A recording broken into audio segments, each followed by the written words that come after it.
Happy Thursday, everyone. So that atmospheric river we've been talking about, well, it's here. And it's here at least through the course of the day today, a little bit of tomorrow, and then we take a break. I can show you what all that looks like. But right now, plenty of moisture out in the atmosphere. The lines that you see behind everything with the fancy colors, a little warmer colors to the south, a little cooler colors to the north, essentially denoting we're in between. We've got very mild conditions for the day today. So those snow levels staying pretty high up in the mountains throughout today into tomorrow. We'll touch on that in a second. But as you can see out there right now, a lot of that moisture pointed right at Oregon, mainly a little further to the north. So we'll see the heaviest precipitation probably in Lane County, maybe up near Multnomah County towards Portland, for example, but still plenty of potential, especially for areas like Brookings and Harbor throughout the course of the day today. So let's go through today, zooming out just a bit, and very quickly as we get into Friday. That's a whole 24 hours we just zoomed through there because we're trying to cover the entirety of the next week. And you can see it starts to tilt a little further off to the north right there. So instead of what we're seeing for the course of the day today, your Thursday,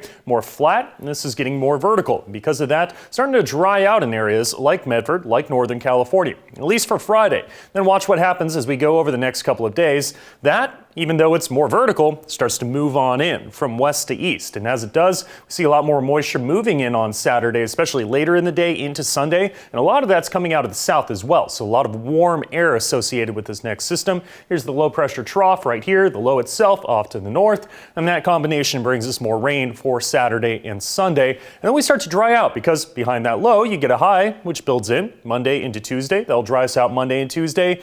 And then we get into Christmas Day. Things are getting more interesting as we get closer to the day itself. Still about 7 days, 6-7 days out, but as we get closer to the day itself, we get a better picture of everything that's going on. We get more detail. So it's giving us a picture that shows the potential of some snow for Christmas Day in the mountains. For the valleys, it's still just too warm. And even that chance is, for the time being, just a chance. So do keep checking in. We'll get more information on that. Otherwise, you can see snow east of the Cascades at some of these higher elevations, still about 4,000 feet and above. So at times, Klamath Falls getting involved in that early this morning. Those snow levels will fluctuate throughout the course of the day today, but still mostly staying above most of the mountain passes. Areas like Diamond Lake seeing plenty of snow, though. Highway 140 is one area that we'll be watching in particular, but even some rain as you get up around these higher elevations, eventually turning to snow at that snow level.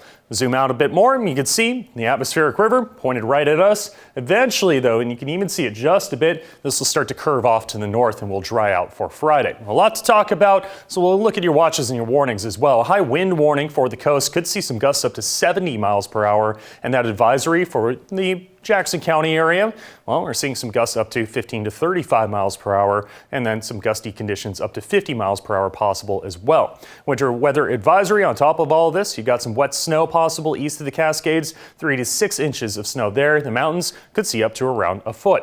In terms of your rainfall forecast, most of that, again, staying out towards the coast, areas like Brookings and Harbor, for example. Some heavy rainfall, especially for the Brookings area. So we are keeping an eye on areas of Curry County for the potential of any flooding. For the time being, doesn't look like we will have any, but some of those rivers could be a little more stressed as we go over the next few days. Plenty of rain possible. And this is what it could look like. Here's your Thursday. We'll go through the day today, eventually head into tomorrow. Here's 4 p.m. Thursday. The showers continue, but it's mostly showers. You can see it's a little too warm out there. Only Crater Lake about 6,000 feet and above seeing that potential. Mount Shasta as well seeing that potential for snow. Drying out for a good part of Friday, and then there's that next system as I mentioned, but again staying mainly off to the north. And then we go into Saturday. You can see it starting to curve again, then it'll move on shore as we get into the day Saturday. Here's the coast for today. Rain could be heavy at times, also those high winds we mentioned. Gusty winds will continue throughout the night. In the West Valleys also fairly gusty throughout the day. Snow mainly above 4,000 feet, that is, with rain throughout the day. Temperatures slightly warmer than yesterday.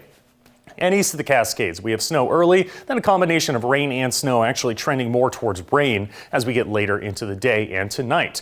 Your 7-day forecast, you've got rain today, dry for the most part on Friday. Saturday and Sunday, mainly rain. Then it will be dry Monday and Tuesday. Wednesday brings a chance of showers, so we will want to watch that as we get closer and closer to Christmas Day. For the Klamath Basin, it's a combination of rain and snow. For Saturday, it's mainly rain. Some warmer air moving in. Northern California, also rain and snow, but mainly rain after drying out on Friday. And out on the coast, mainly rain and plenty of it with some windy conditions.